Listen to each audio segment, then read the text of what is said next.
So my name is Roland Seiler, and I'm a urologist, senior consultant at the Department of Urology in Bern, Switzerland, University Hospital. My main focus is working on bladder cancer, urothelial carcinoma, as well as molecular classifications and genotyping of this disease.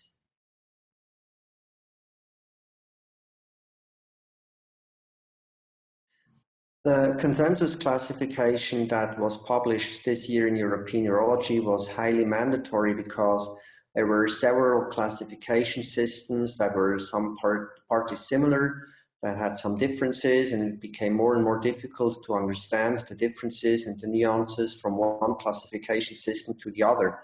So all the groups that were involved in molecular subtyping formed together and formed or built this consensus classification. This is not something that is written in stone. This is based or should be as a base for further discussions.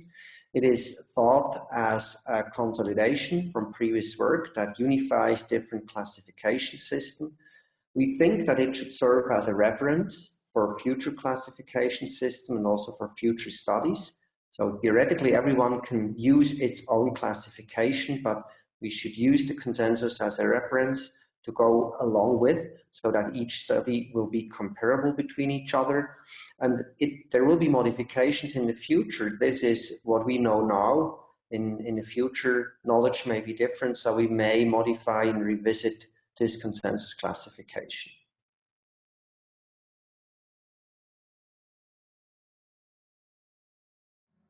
So it seems the different study has shown different results, but it seems that patients with a rather luminal-like subtype, they tend to have a better prognosis compared to patients with a non-luminal phenotype, mainly basal squamous or a neuroendocrine-like subtype. To be honest, this is not shared and agreed on by all molecular classification groups. There are groups that do not see this prognostic difference between the different molecular subtypes. On the other hand, it seems that across different other studies, luminal-like subtype, they have a superior prognosis compared to the others. So this seems to be true. Whether this it has not been investigated properly in a prospective trial, but different studies and different data sets seem to show this difference between luminal and basal squamous subtype.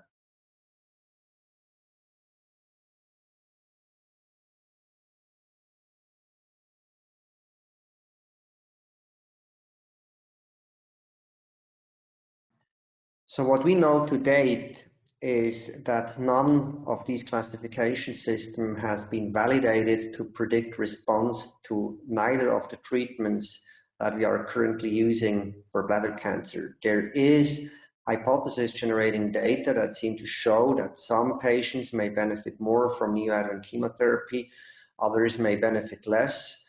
There is also data that seems to show that some patients may benefit more from checkpoint inhibition or maybe even FGFR targeting.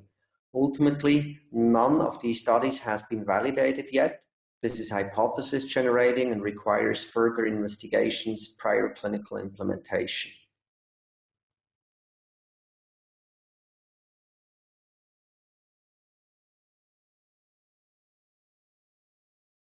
So I think that precise or more precision treatment and precision delivery of care for bladder cancer is ultimately needed. This is such a heterogeneous disease that we cannot use one treatment that will fit for all patients. However, we do not have enough data and enough knowledge yet to implement these findings into daily clinical practice. I also think that we will use genomic or transcriptomic investigations of these tumors in the future. This will become more and more affordable. So we will use molecular characterizations similarly as a CT scan or a cystoscopy in these patients. But for now, we do not know how we would implement this knowledge into daily clinical practice. So this is work that will need to be done or is already ongoing.